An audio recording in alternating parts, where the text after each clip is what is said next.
tawagin ko po si Ma'am Vic, ay si Sir Alfred, para sa ating prayer. Si Ma'am Eh, Tel. si Ma'am Tel. Hindi na talaga paglan. Ma'am Tel, para sa ating panalangin. Hinahayaan ko lahat, tumayo tayo, para pasalamatan ang ating Panginoon. Ang Lord, Panginoon Diyos, maraming salamat po sa iyo sa pagkakataong pinagkalabasan sa hapon ito. Narito po ang mga kaguruan sa paaralan ito. Nawa ay bigyan mo kami ng karunungan at sa lahat ng matala sa pag-iisip upang ano man ang ibabahagi sa amin na maging landaman niya. Ang mga kaguruan, ito na rin po ang bahala sa magsasalita sa aming harapan. Mabibigyan mo siya ng katalinuhan kailangan kailangan upang may bahagi niya ang kanyang pagsasahapon ito. Ang lahat po ang may hinihiling sa pangalan ni Jesus. Amen. Okay, Ma'am Tel, magsimupo po tayo lahat. Nais ko pagkilala ang ating mga professional guys. Bigyan ko naman ng kaunting background lang sa ating mga kaguruan. Siya po ang aming master teacher at personally, si Ma'am Guys, napakatapang nito eh. Siya yung hindi ko nang hindi yung si Ma'am Guys, ano siya? Malakas sa loob. Kahit wala siya kakampi, go lang naman siya. Wala yung iniisip na kahit ano man kung sino sasagasaan niya eh. Ganun siya katapang. Pag meron siyang panindigan, pag meron siya. Ano ba ito panindigan? Parang negative yata. Parang kang si Ma'am. Bagsak ka na sa ano, Alam mo, relationship. Ano si Ma'am, basta meron siya pinaniwalaan, yung kanyang belief. Ano siya, hindi siya magpapatay sa kahit anong mawalang agos o malakas na agos. Marami akong tulungan sa kanya eh. Una naging mas malakas ang loob ko kayo sa noon pa. Iba na ako ngayon at dahil din sa iyong guys. Marami ka na share sa akin, mga wisdom si Papa mo, na lumako na. At lahat na makukunin ko hanggang sa kapuakuhan ko. At ngayon magsasalita, kabilib ako sa iyo, Ma'am. Kasi may pulutin man sila sa iyo. May pulutin man nila yung gusto mong sabihin. O itapon nila, wala kang pakialam doon. Ang importante yung magpagsalita ka. Kasi ang gagawin mo sinasabi sa amin, sa mga teacher sa TNT, at kahit sa ibabalong sa Holy Spirit, you always stand for yourself and speak up. Yan, hahahanga ko sa inyo. Okay na ba yun? Ayan, palakpakan mo natin ang ating napaganda na master teacher. Tulungan! Gusto, nakikipamak ka Mark, na. salamat sa inyong pagpapakilala. 8 ka na sa COT. Nagpas. Lumampas pa 7. Okay. Isang magandang hapon sa inyo lahat. Parang basag yung microphone. Basag ba? Okay ba yun? Sige. Mag-microphone ako kasi may video. Okay. Magandang hapon sa inyo lahat, sa ating mahal na principal, sa mga department head na nandito, sa mga chairperson, sa ating faculty president, at sa inyo lahat, mga mahal kong kapwa-guro. Maraming salamat sa pagpaunlak ninyo sa aking invitasyon. Actually, before we start, magbigay po muna ako ng kunting intro kung paano nangyari ito. Ako po ay naanyayahan sa mga ibang school. Then, nag-share ko ako sa aking advocacy tungkol dito. One time naisip ko, bakit hindi rin ako mag-share sa sarili kong sintang paaralan? Lumalayo ako, pero yung mga teacher dito ay hindi ko ba sila na-sharean. So nagkaroon ako ng lakas ng loob na pumunta sa principal's office at maghingi ng pahintulot, maghingi ng permiso na mabigyan ako ng pagkakataon. At maraming salamat kay Sir dahil nabigyan naman tayo ng pagkakataon tulad nito, nahanapan ng schedule natin. So, thank you kay Sir at sa lahat ng pamunuan ng ating school. Punta na po tayo dito sa ating tatalakayin, mga kapwa-guro. Ang ating tatalakayin ay isang napakahalagang paksa. I think mahalaga ito sa lahat. Hindi lang sa akin, school, kundi sa lahat, maging sa inyong mga anak at sa mga susunod pang henerasyon. Kung ating iisipin, anong kahalagahan nito, hindi naman ito related sa school. Hindi naman ito katulad ng IPCRF, IT analysis, or basta hindi siya related sa school, pero mas higit na mahalaga. Minsan kasi dahil sa sobrang natin kabisihan, busy tayo sa trabaho, sa pamilya, sa bahay, naghihintay na lang tayo kung anong balita na napapanood natin sa TV, di ba, sa magazine. Nagkataon na ang paksa na to ay hindi niyo maririnig sa mga magazine, sa social media, sa TV, or kung saan pa man.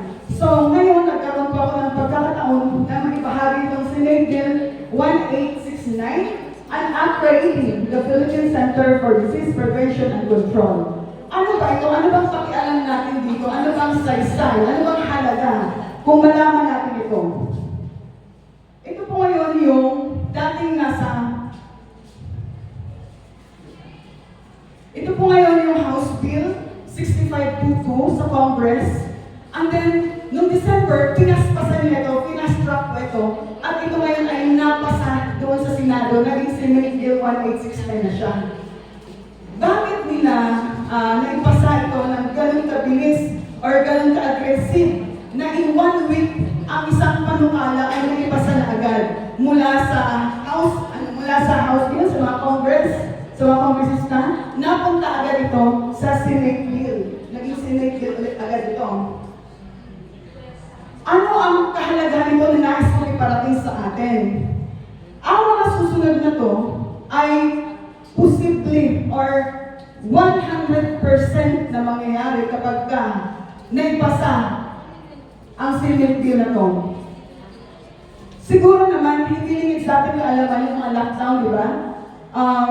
Namimiss ba natin yung panahon na nakakulong tayo sa ating mga bahay? Siyempre hindi, di ba? Hindi tayo malaya, wala tayong kalayaan sa ating mga ginagawa, sa ating school, maging yung ating pagtuturo ay naranasan natin online, gano'n. So, kapag naipasa ang Senate Bill na to, magkakaroon po tayo ng persahang lockdown. Kaya po mga kapwa-paguro, pinaparating ko po sa inyo para hindi po tayo mabigla. Kagaya ng 2020 March, dineclare agad ng ating dating Pangulo Rodrigo Duterte, di ba? Dineclare niya, biglang, lockdown pala. Ang lahat na nangyari noong 2020, 2021 hanggang sa early part ng 2022, yun po ay warm-up lang. Kung mangyayari ito, mas matindi, triply ang mangyayari. Kung nakaranas tayo lang, para tayong sinisingil, para tayong ginigipit, mas matindi po ito. Kaya nagkaroon pa ko ng puso na ipaalam po sa inyo, believe it or not, mangyayari ito, knock on wood, di ba? Wag naman sana. Matutupad po itong unlimited lockdown. Kaya, ayun nga, sinishort sa inyo. Next po. Pero sa mga pagpapalating sa pinaninilalang may sakit, nasa section 4, 11, and 12. By the way, ito pong sinasalaysay ko, ito po ay yung summary ng Senate Bill na makikita nyo sa website mismo ng Senado, www.senate.gov.ph. Mahaba po yun. Pero ito ay summary lang. Kung titingnan nyo, ang plano kasi nito ay magkaroon, ang Pilipinas ay maging sentro. Di ba? Magkaroon dito ng provision ng Center for Disease Control and Prevention. Para daw sa darating na pandemic. Take note, para sa darating na pandemic. Ibig sabihin, there is a plan that one day may pandemic ulit na darating. Kasi pinaplan, di ba? So, para po sa kalinawan, meron naman tayo mga flyers na pinamigay. Pwede po natin yan i-research. Nandiyan po yung mga reference natin. At sa bandang dulo po ng Senate Bill na to, nandoon yung mga provision na to. Kaya po, ang kabuuan ng Senate Bill na to, nagsasalaysay na pinipigilan ang ating kalayaan, pinipigilan ang ating kakayahan na magpahayag. Alam po natin lahat yun. Di ba? Nasa Constitution yun. Nasa Constitution nakasaad doon na freedom of speech, freedom of life, ganon. Lahat yun mababaliwala yun kapag ka ang Senate bill na to ay maganap or maging isang ganap na batas. Next po.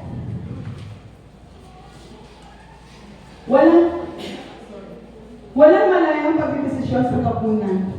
So, nung una yung ating mga vaccine, mga pangalan ng bakuna, di ba mayroon tayong mga, mga papipilian, Pfizer or whatever.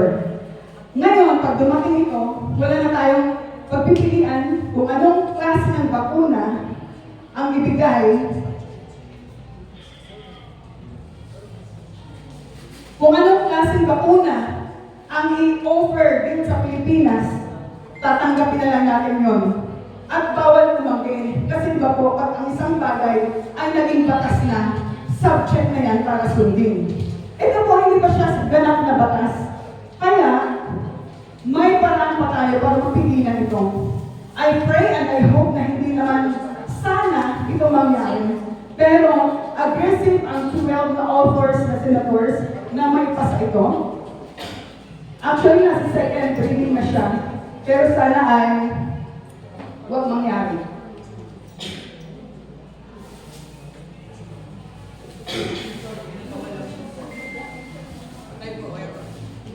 Okay, next. Pinapawalang visa nito ang Republic Act 11525 na nagsasaad na walang perasahan sa pagbabakuna.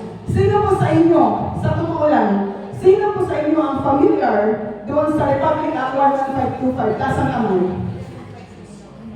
Wala?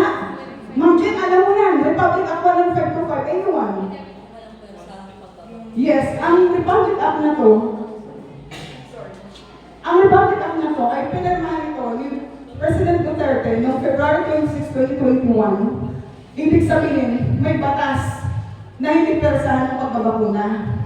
Kung ikaw ay may sakit, may mga health condition ka, excuse ka. Pwede, may allergy, may sakit sa may cancer, may kung ano pa man yun, at labag sa iyong konsensya, okay. Pero, pag mangyari po, ang batas, ang select na to ay maging batas, hindi na po, mawawalang visa na po yun. Ibig sabihin, sa ayaw at sa gusto po natin, tayo po ay magpapabakuna sa kung anong klaseng bakuna ang ibibigay nila. Wala na tayong malayang pagpipilian. Next, walang prior informed consent. Ibig sabihin, iba po mga kapaguro, kapag tayo ay nagpapadoktor, or let's say magpapa-opera tayo, sinasabi ng doktor na, o kailangan mong operahan, ito ang gamot mo, okay ba sa'yo, ganito, ganyan, may consent natin. Kung hindi naman, magsasign tayo ng waiver na against ka doon. Pero lumalabag yun, kapag nangyari ang Senate bill na to, nilalabag niya lahat ng ating karapatan. Sasaksakan ka ng gamot na kahit hindi mo alam at hindi mo gusto, basta yun ang pinatupad, yun. So, ibig sabihin, nakikitil ang ating kalayaan sa pamimili, kalayaan sa pagpapahayag. Next po. Hindi pa payagan ang pag-autopsiya sa mga namatay sa bakuna. Aware po tayo lahat na marami naman po ang mga nabiktima, mga nauna doon sa bakuna na ating naranasan noon. Pagdating ng panahon, hindi po pinapahintulutan na magkaroon ng autopsiya ang mga namatay sa bakuna.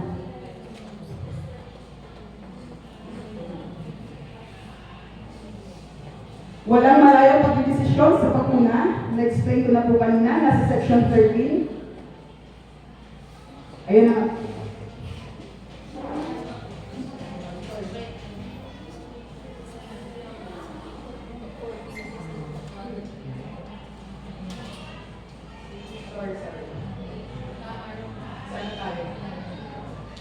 Walang prior informed consent. Hindi pa payagan ang pag-autopsiya, yun yung last na binanggit ko. Gagamitin ang telco, ang SIM card registration, para mag-spy.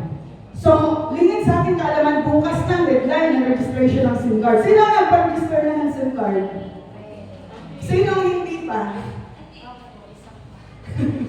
Parang tatatlo na lang tayo. Okay, mga kapwa-uguro, ganito po yun. You have to connect the dots. Ang panukala, ang batas ng SIM card registration, maganda po ang hangarin nito. Ito po ay para maiwasan ng scam, maiwasan ang hindi magandang pangyayari doon sa ating mga online transactions.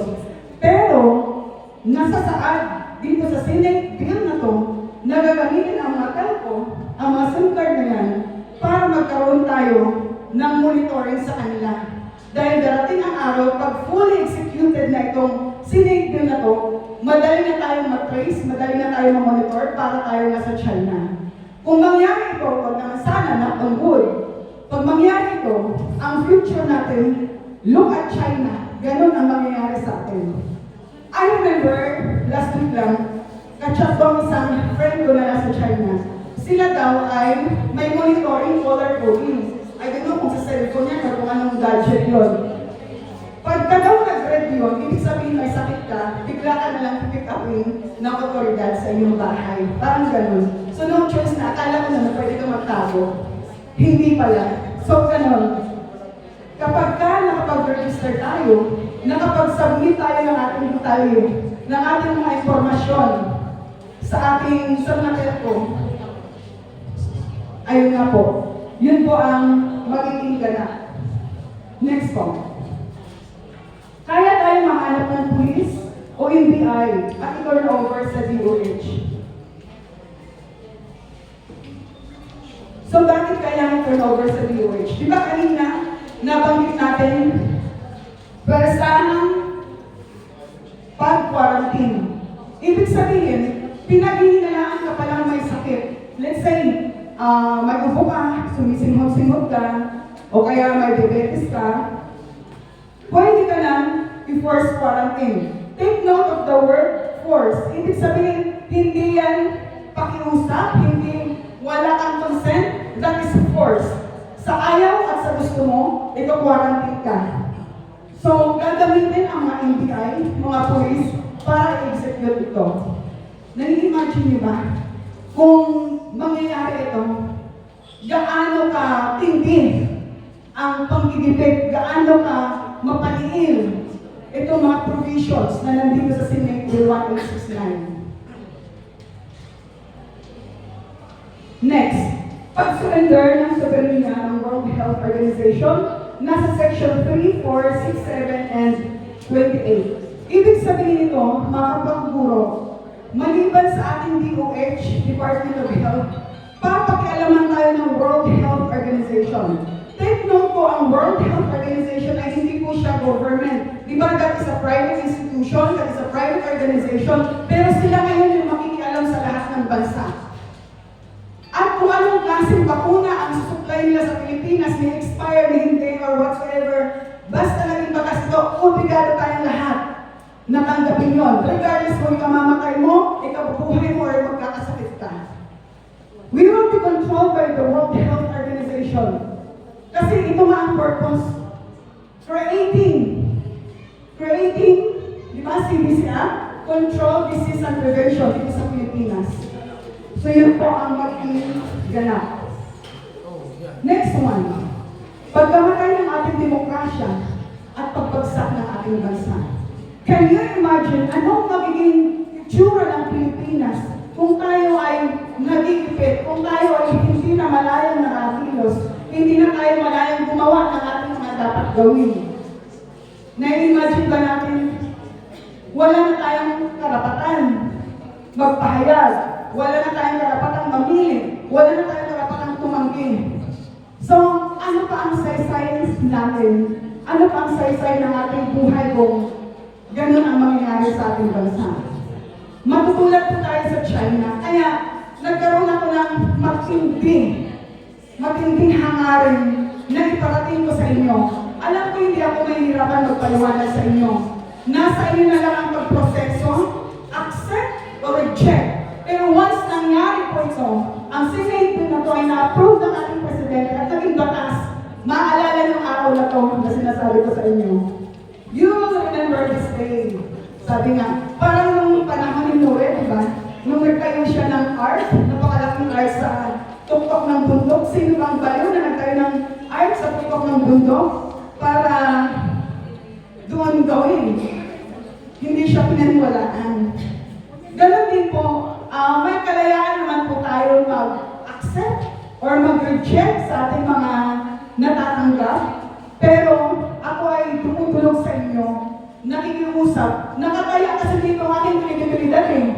Hindi ako ganito hindi or kasidihin ng damdamin na magpahayag kung ito ay nasa alanganin ako. I'm very, very sure.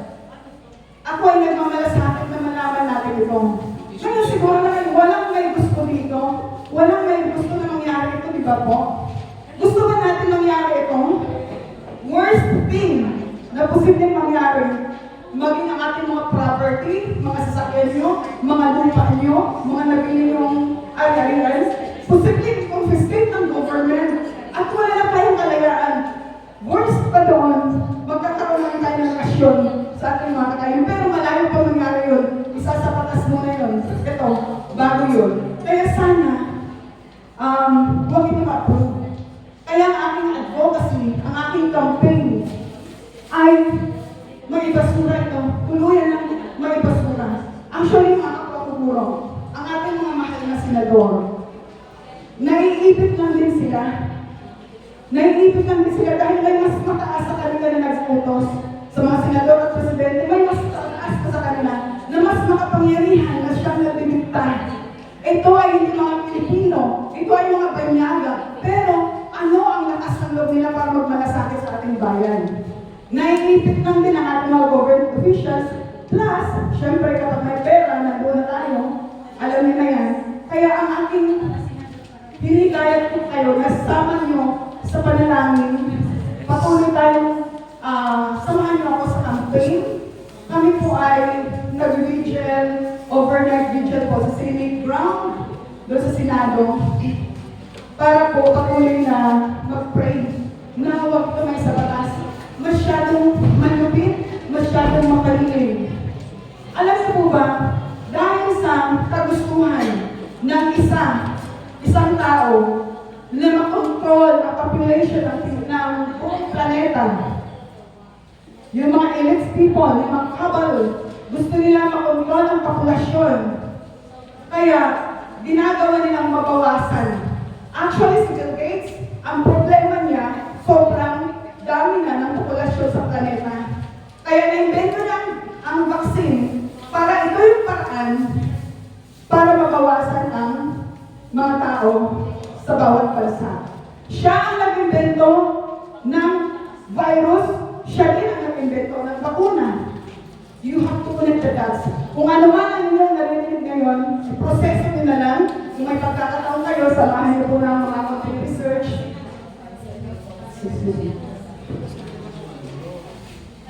Wala ng mabuti.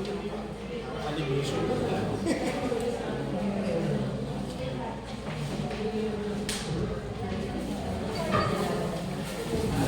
Kaya po, pwede rin po kayong magpahayag ng inyong katanungan na later kung sakaling kaya ko sagutin, bibigyan po natin ang kasagutan. Kung hindi naman po, ipapaantala natin pero hahanapan natin ang kasagutan. Paluunin po muna natin ito.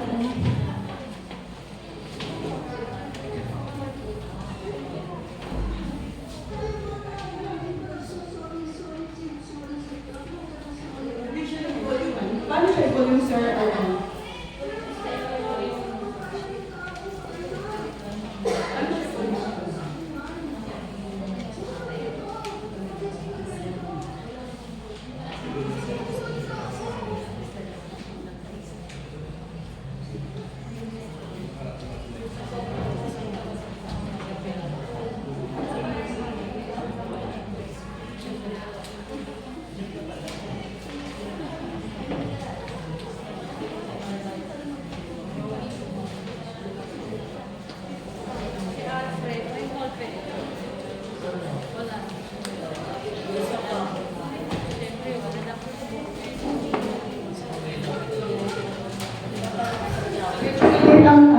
Mali ang sound, pero nadidinig po ba? Kay Atty. Acosta. Hindi naririnig.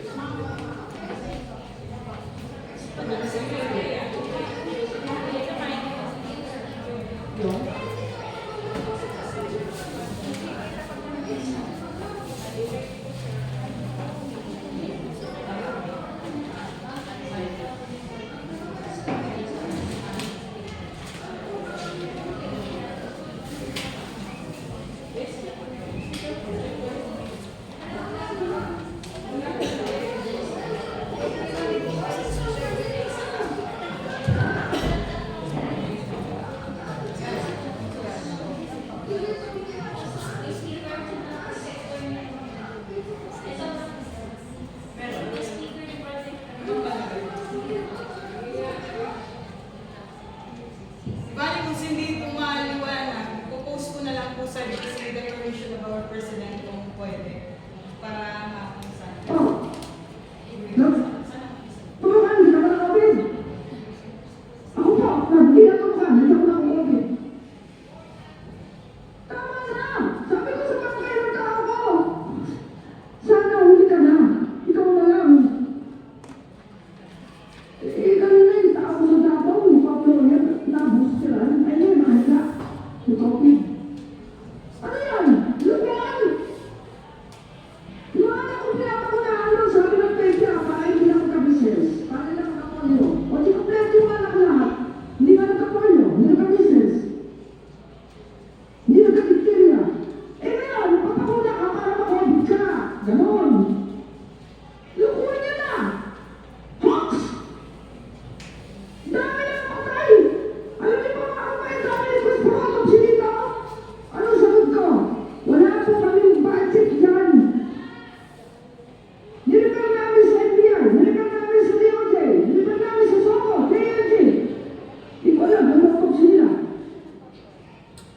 Wala akong magawa. Puro malanggot pang bayan na iinutin. Bakit? Nakatali tayo sa talikala ng negosyo. Sobra na. Hindi na nakakatuwa yan. Patawarin ako ng Diyos. Patawarin niyo ako. Ayaw ko sana magsalita dito eh, pero wala na tayong magagawa. Sabi nga nito, pwede bang suko? Ha? Luwa? Siguro ko ulit kung natutok mo na. Hindi mo na may hihigos yun. Di ba magulang sabi sa akin ako na design pag-aaralan ang namin, nagpapasok doon pipilitin. Maglalagay daw ang vaccination site mo sa school. Pahintuin muna. Ano lang ang sagot ko? Decision niya po yan. Wala po akong magagawa. Ano na akong responsible?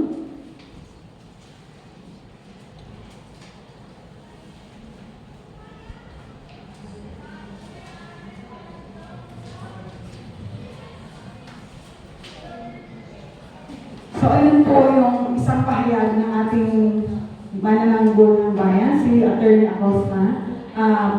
Sinare ko lang po sa inyo para po magkaroon tayo ng idea kung ano ang kanyang belief patungkol sa mga nangyayari sa atin. Katulad po ngayon, maglalabas na naman ang AITF ng ano na naman yata, ano yan, level 1 to 10 ba yung level na yan. So, can you imagine, wina-warm up na naman tayo.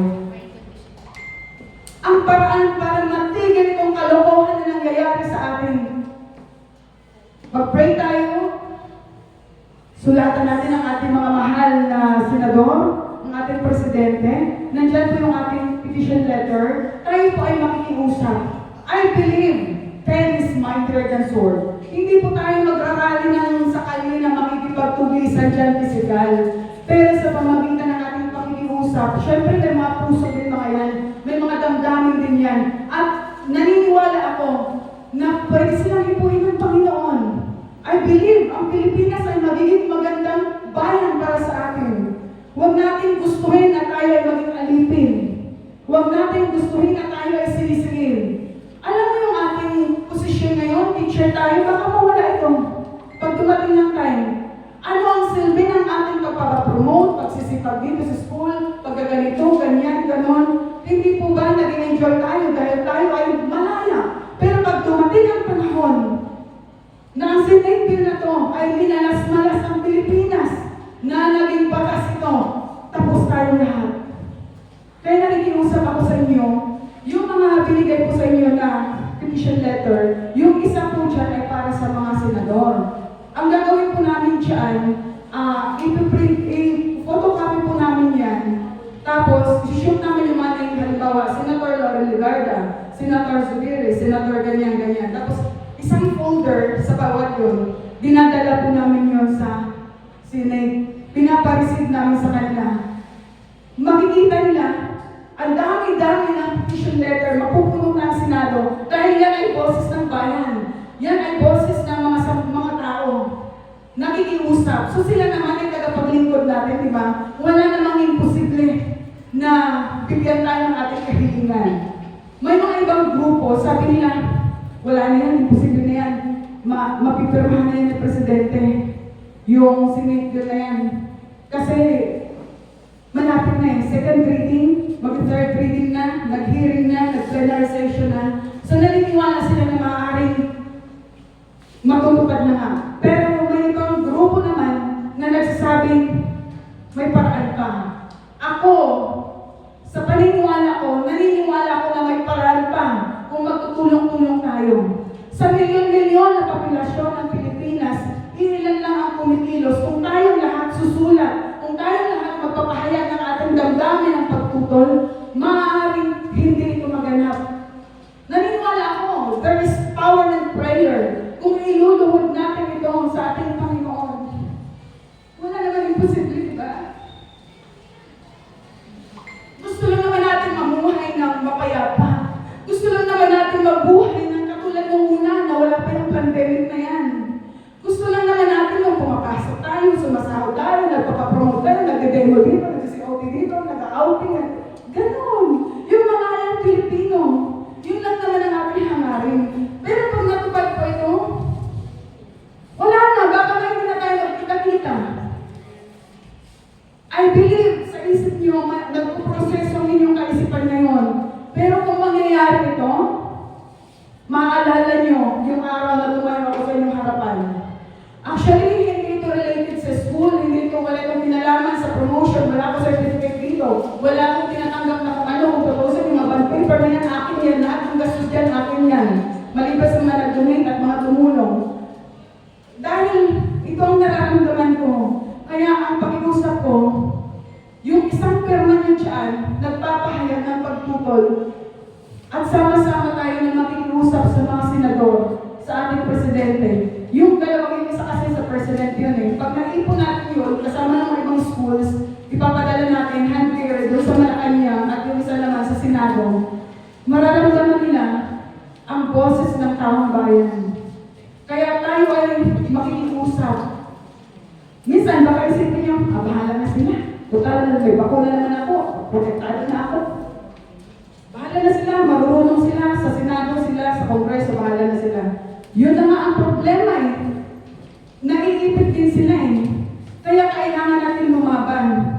Through yung mga petition letters na yun, kailangan natin may paalam sa kanila na tayo ay tutol sa kanilang ginagawang batas. Dahil ang batas na ito ay hindi makatao. Ang batas na ito ay sumusupil sa ating kalayaan. Ang bansang Pilipinas ay demokrasya, pero darating ang panahon, magiging communist country tayo at hindi natin papayagan yun.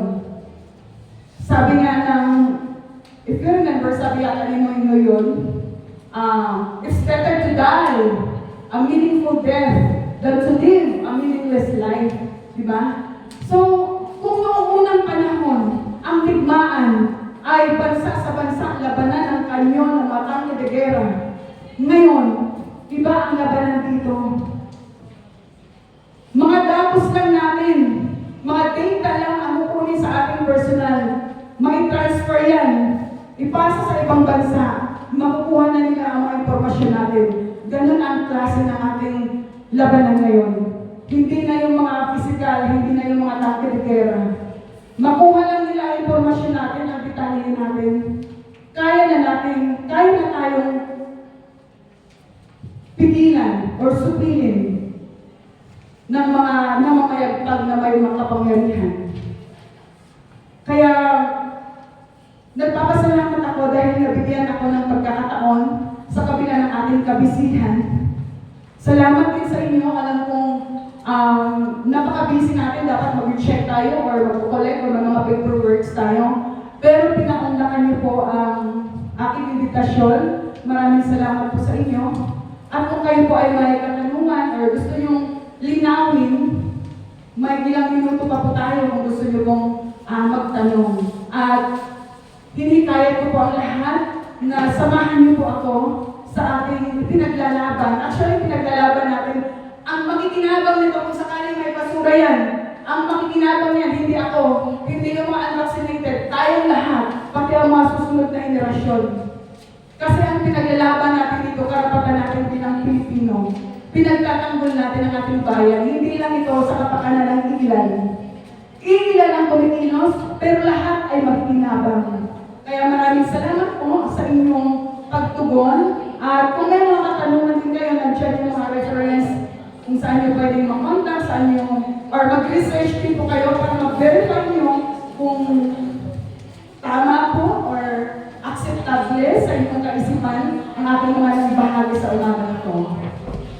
Meron po kang tanong, wala po ba kayong gumugulo sa isip nyo? Ano ba yung sinasabi mo guys? Maglalakgang daw, yung SIM card registration, yung ganito ganyan. Do you have any question po?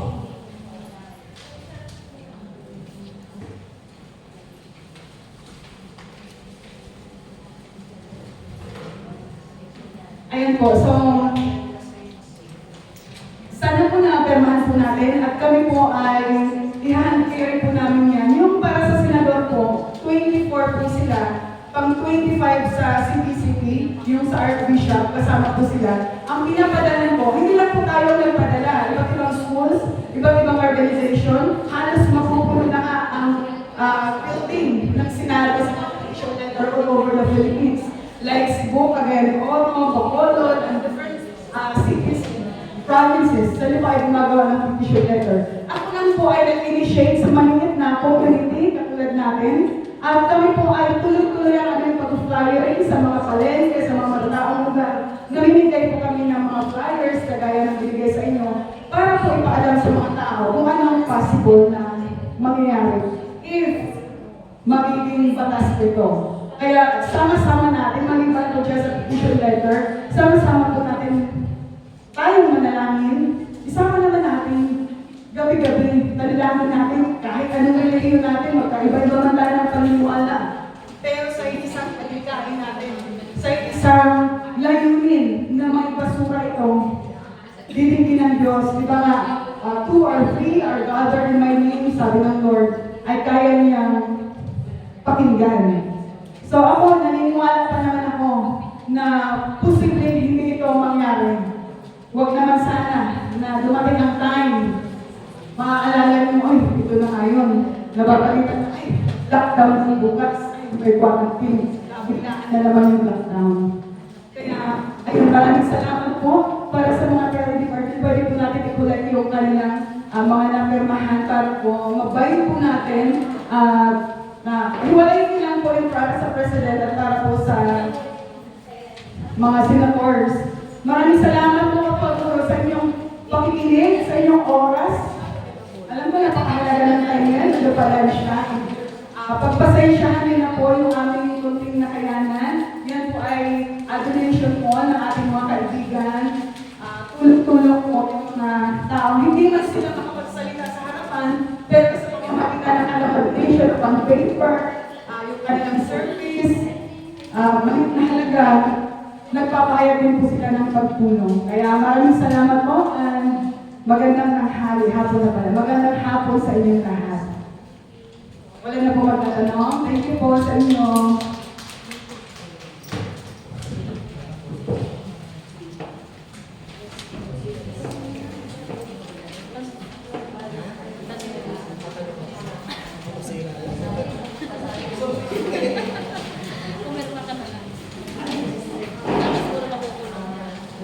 Ay, wait lang.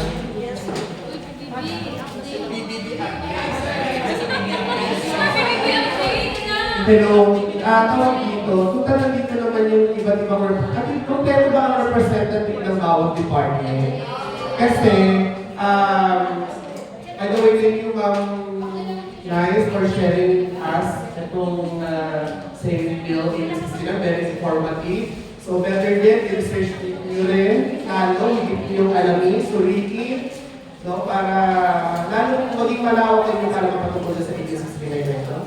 Okay, so thank you Ma'am Nice for that. Regarding po sa gusto ko pong sabihin sa Faculty Club ay gusto ko tumutulong ng kaunti lang sa bawat department and we will be giving a water subsidy sa ating mga